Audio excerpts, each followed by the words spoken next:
Hello, Japan! Mama Mary and Papang and Kazi Bakang. I'll see you in 4 days. Humanda ka sa akin, Bakang. Ipasyal mo ako sa Japan, ha? So, I am so excited to see you guys there.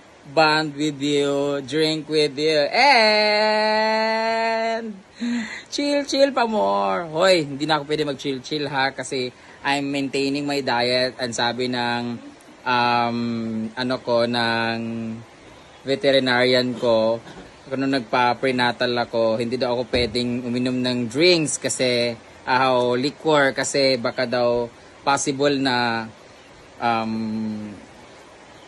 makunan ako kasi 'di ba? Charot lang.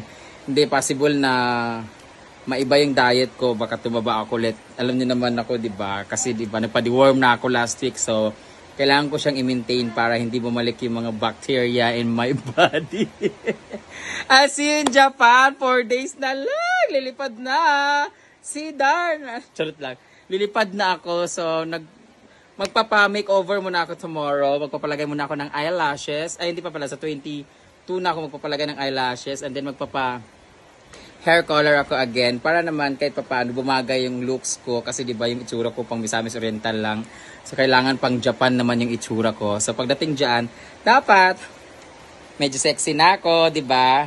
According to my dietitian, only 1 glass of water a day lang talaga. And then my pimples is healing and it's franchising to other faces. So medyo remove na siya, nabawasan na siya. And lumipat na po kay Bakang. So see you kasi. See you Mama Mary and Papang and all the chill Japan family. Mwah!